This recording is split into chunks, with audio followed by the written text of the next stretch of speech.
I want to open it up now to the floor, and just to get some feedback and some questions and conversation going on also from the floor, based on what we've heard, not necessarily just from this session, but also from the session earlier on this morning. And please feel free to introduce yourself as you make your comment and or question, and let us know who you're directing it to. So please, the floor is open for conversation and dialogue. It's not just us who are sitting or standing up here. Where would we like to start? Yes, please.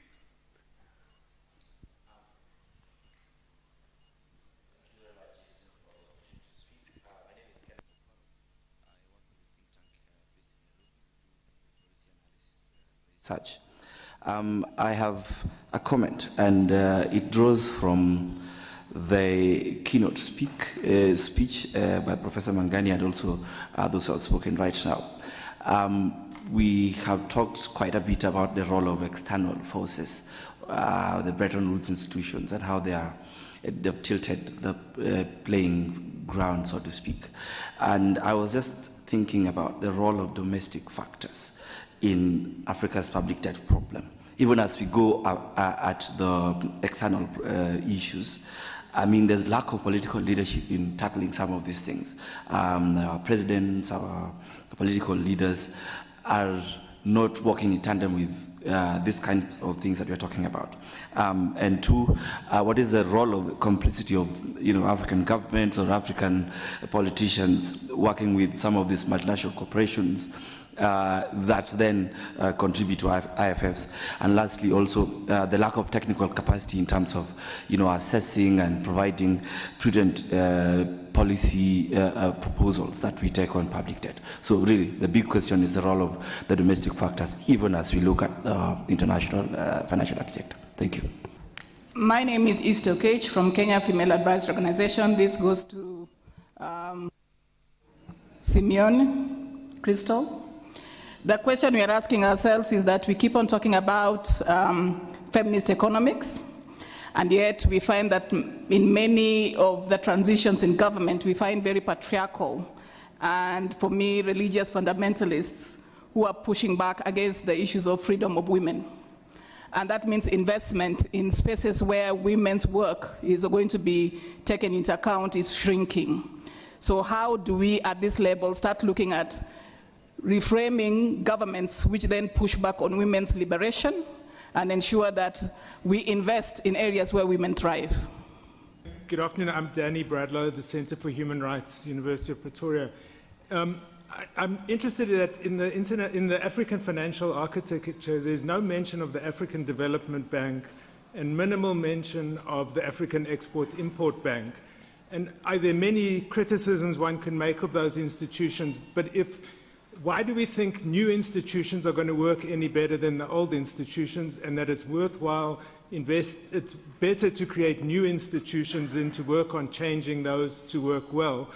And I think part of it also is, if we're talking about an African architecture, surely the African continental free trade area is the most important base for that, because without that, how are we going to get trade across the continent with all its problems?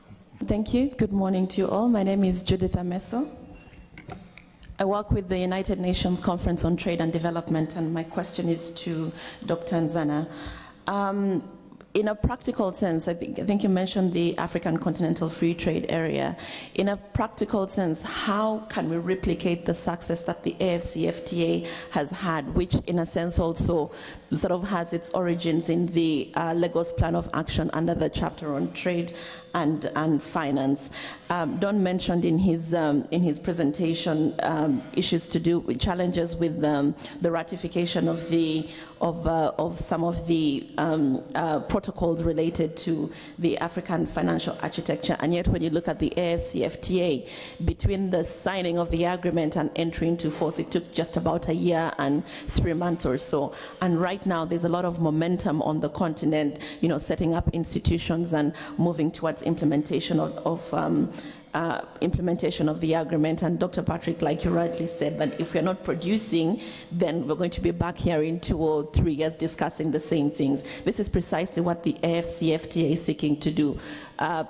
can we produce more among each other, industrialize and trade with each other? So how do we replicate the success that the AFCFTA has had and bring it to these issues around the African financial architecture? Thank you.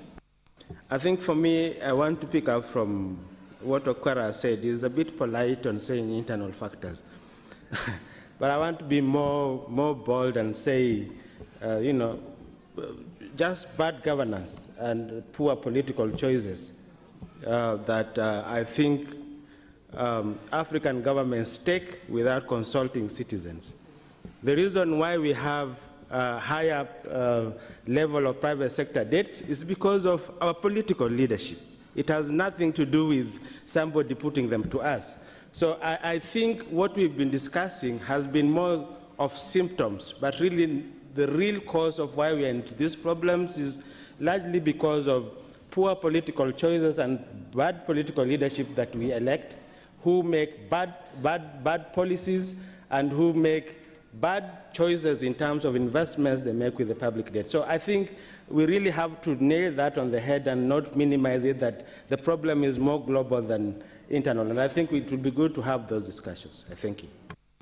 Thank you very much. I think I'll come back to the floor and maybe just start with some initial reactions to some of the comments that have been made. And I think some of them touch really on what Professor Olukoshi was saying. And I don't know, Professor, if you're still with us. I know you have a meeting that you need to go to. But do you want to just touch on some of the 2 points made by Vitalis and Okwara on the domestic factors that are at play here that undermine the ability of the African financial architecture from being realized? Let me just say that in the overall configuration of factors that inhibit us, it is extremely difficult to completely separate the domestic from the external. They work in tandem. I made the point, for example, that there are forces in the international system that feel themselves completely entitled to Africa and to decide in the place of Africans. And to dislodge them would require quite a struggle. I would even say a mass-based struggle, a revolution of sorts. So if you are, for example, working in the framework of the CFA franc, there is already a structural constraint on what you can do, even domestically, considering that all of your reserves are kept with the Bank of France, and considering that your scope for any monetary policy making is tied to the cooperation, to put it that way, of the governor of the Bank of France and his team. And that begins to, I think, underscore the importance of also understanding and mapping the relations of power that are embedded in each of our countries, without necessarily saying that all leadership is reduced to the role of bearers of external interests. The truth of the matter is that unless we are able to also reconfigure relations of power domestically in a way that will enable leadership that is more representative and reflective of the general populace to emerge and to sustain power, we probably are not going to be able to do much in terms of changing that balance of forces that tend to work against our interests. And it's not an accident that each time, as was mentioned in the keynote, you come up with the Lagos Plan of Action, you immediately get the Berg report with the offer of carrots, essentially money to bail you out of an emergency.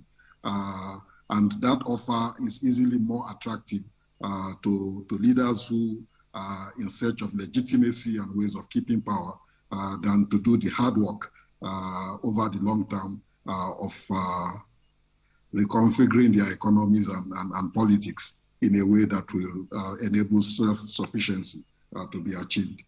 I would like to make one final point.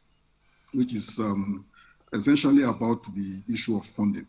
And the colleague from Pretoria University made the observation that why didn't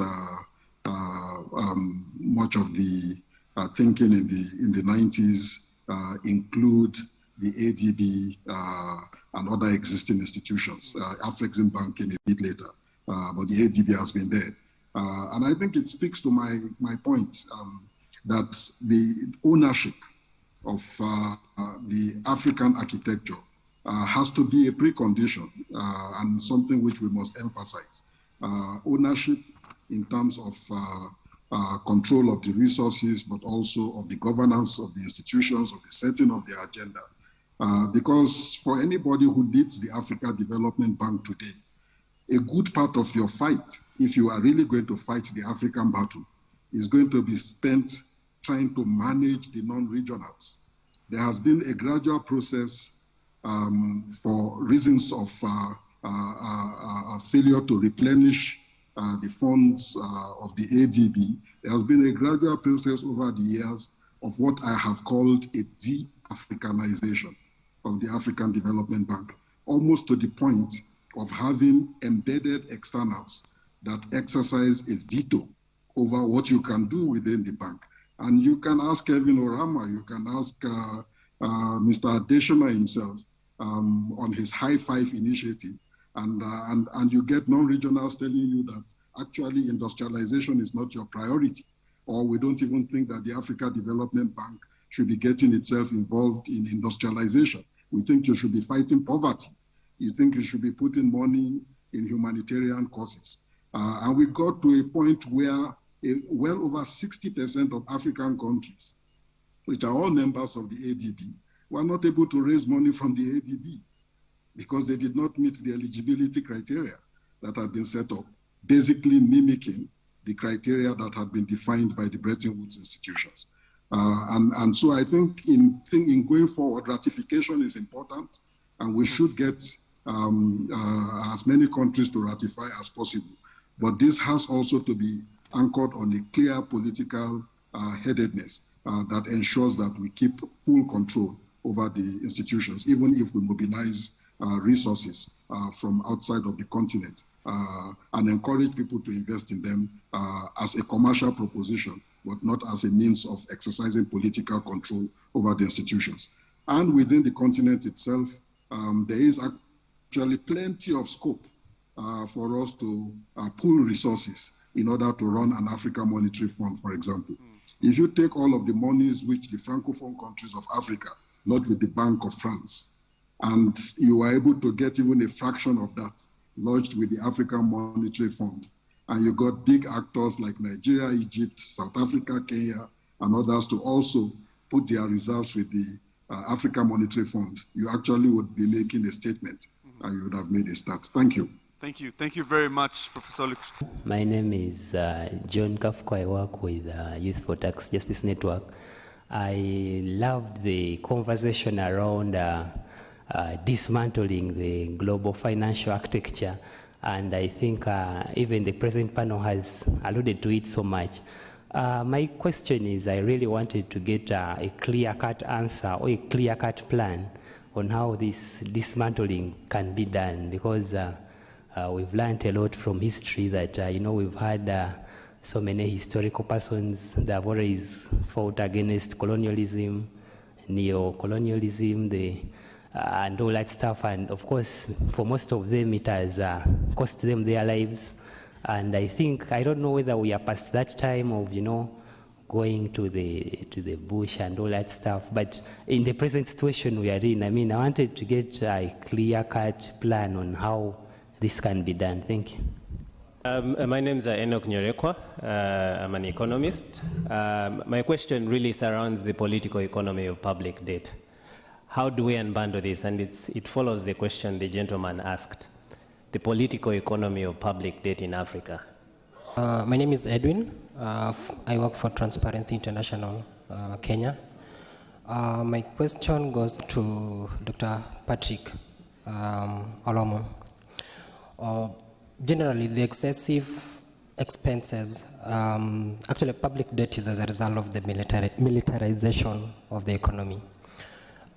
Recently, I think last month, at the AU, the ministers of finance met to discuss the debt management in their fifth ordinary session.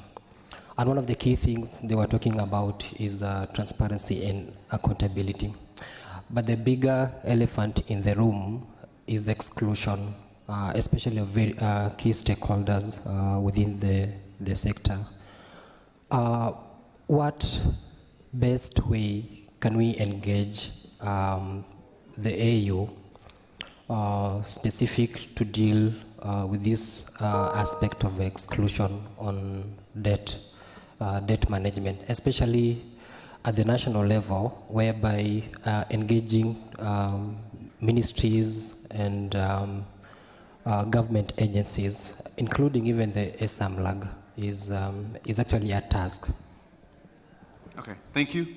My question is about China and African debt. What is the current situation regarding China and Africa, and what are we doing as Africans with regards to transparency around that debt? Thank you. Thank you very much. Mukasiri. Ndugu Mukasiri is my name with the Stop the Bleeding campaign.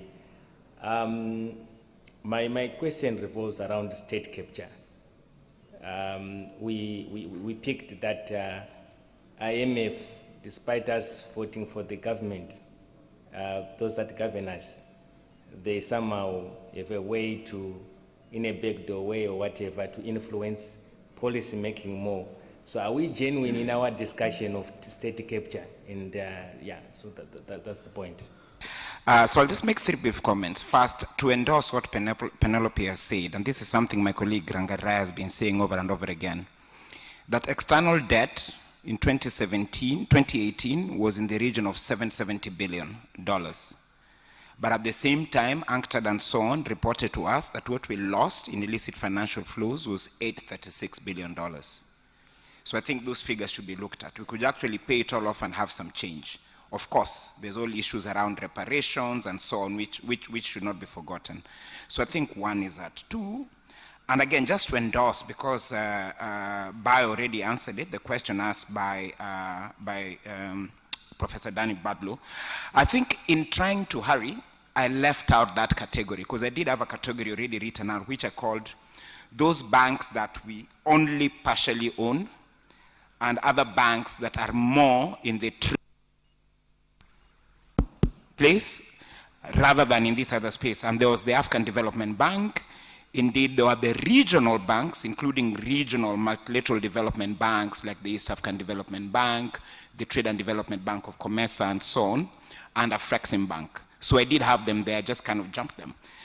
And my view is that these are complementary to, they serve a different purpose, and they're not alternatives to what the core of the African financial architecture wants to do, which is a central bank, a monetary fund, and an investment bank. So it's not an either or. Each has their own purpose.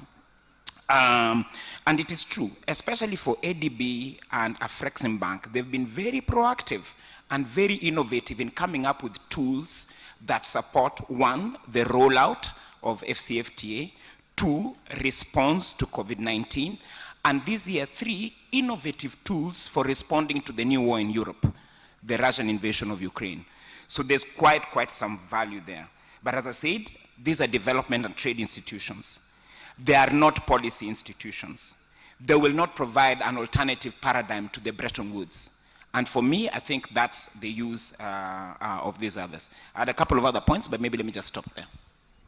First of all, to respond to the question that was referring to the AFCFTA, I just want to inform you about the processes of the AFCFTA when it started. Do know and do be aware that the AFCFTA at the starting point was externally financed. Externally. We received a grant of 10 million euro from, the EU to engage the negotiation phases of the AFCFTA. It is certainly, a homegrown project. It is true.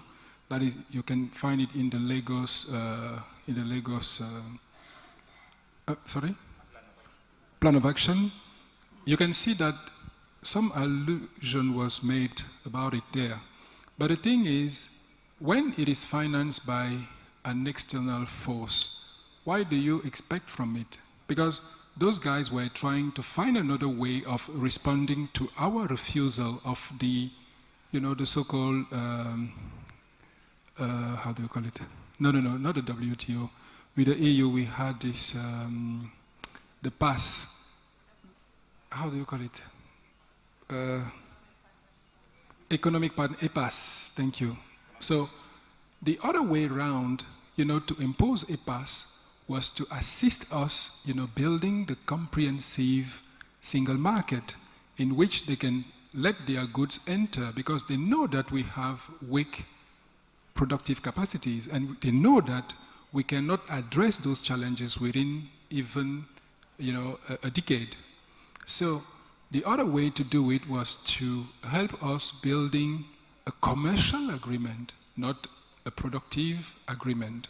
And I said it this morning, the key challenge we are facing with regards to building the African Economic Community is about strengthening our productive capacities through industrialization and economic diversification. So there is need for us to focus mainly on that, because internally we have a huge market of about 1.4 billion people that needs to receive, some manufactured goods.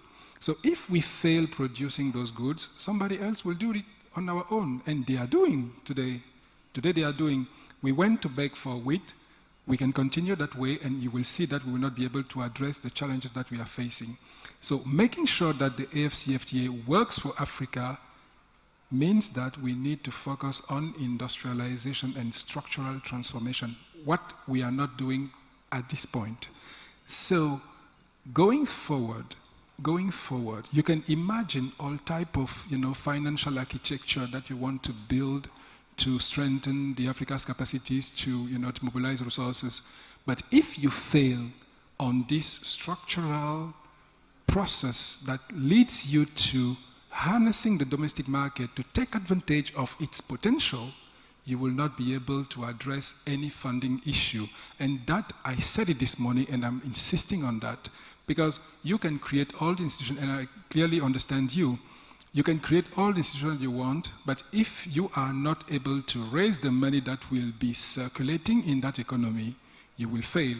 If you look at the fundamentals of economic theory, as Dr. Mangini said this morning, you will see that there are three factors mainly that produces, wealth and money in the economy. The activity, economic activity, you have gold, and you have the credit to the economy. Somebody alluded to the CFA franc, saying that it is a bad arrangement. We do maybe share the same view, but the thing today is for Africans to take the lead in their development process. This goes to the issue of capacity, because if we are not able to produce the skills that are needed for tomorrow's transformation, we will not be able to get there, no matter what we can say to ourselves. And there is need for us to understand, if we are not able to stand firm today to make sure that we are harnessing the potential of our continental economy, of our continental market, there is nothing that will happen here.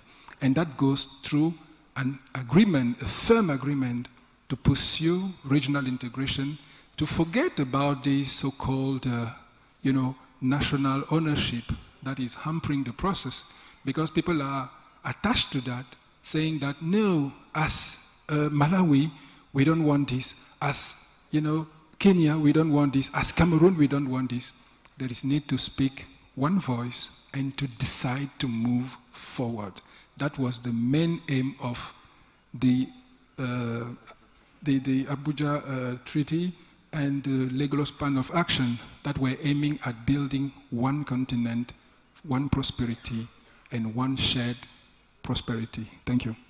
Thank you. Thank you very much, Patrick. Luckystar, you wanted to come in to also on the point that was made by Okwaro. Please. Thank you so much, Jason, and I think it's good that I'm taking after Dr. Ndzana.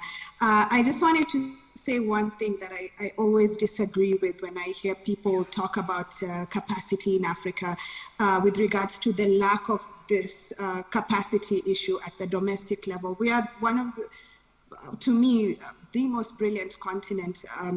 I've met really brilliant people, including the people in the room, and also the presenters. So I think the words that also have been used by Dr. Ndzana, which we use also here at UNDP, include enhancing or strengthening the capacity that we have in Africa, and looking within, and which is the theme, which is Sisindi Otuko. So I just wanted to emphasize that we really need to emancipate ourselves and our thinking in order to be able to change the status quo, especially when it comes to things like Dr. Adebayo says, when we make things very technical, the technicalization of some of these issues that Africa is facing, especially when with regards to debt.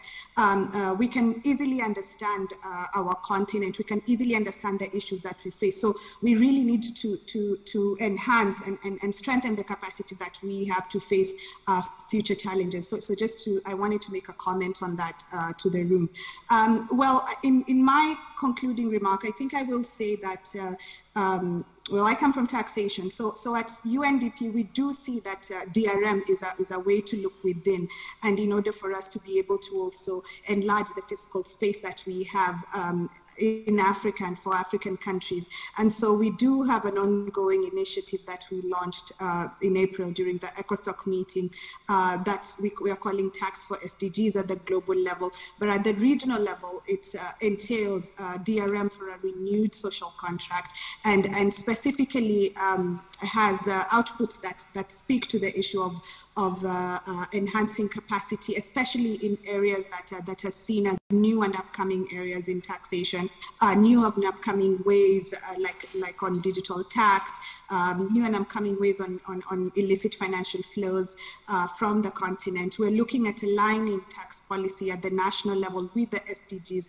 including debt policies that should be aligned with the SDGs for the future. And we're looking at the issue of how evidence and perspectives from Africa can actually be incorporated at the regional and international levels, which means forums like this that Aphrodite is launching, where there is an African voice and an African position, and we also hear about an African financial architecture that represents our positions also at the African Union level. So in concluding, I'd say that I would really encourage stakeholders in the rooms, government in the room, to engage with us at UNDP. Feel free to contact me on tax issues and tax policy issues and how we can work together. And we surely look forward to also working with Aphrodite and continued interaction with Aphrodite on how we can contribute to strengthening this African voice and African position when it comes to debt issues, and also when it relates to debt and taxation issues, when it relates to debt and gender and taxation issues. So that's my conclusion. Thank you so much. Back to you, Jason. Thank you so much, Luckystar. Penelope, your 2 minutes, please.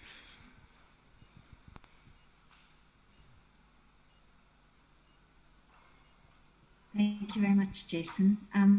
Yes, my 2 minutes, I think perhaps like Luckystar, I'll take this as an opportunity to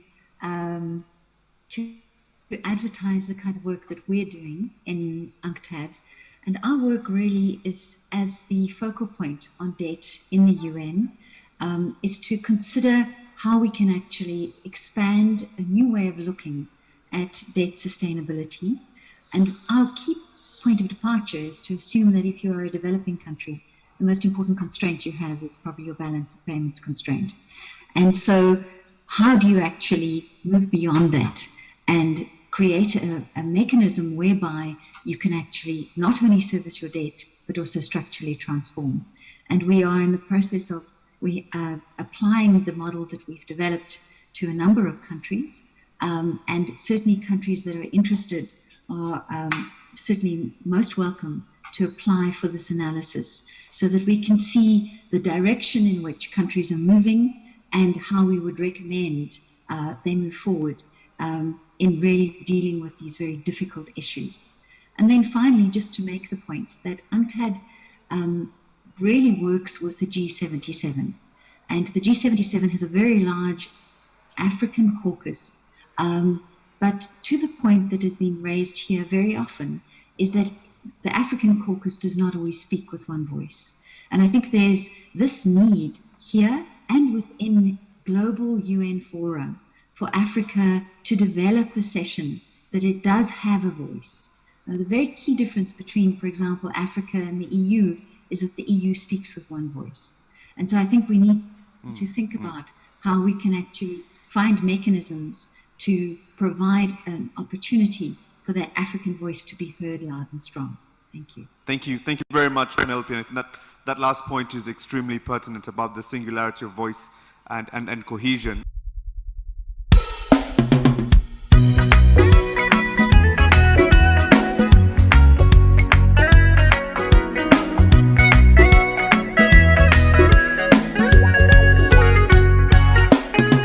We call for policies and practices that put people first.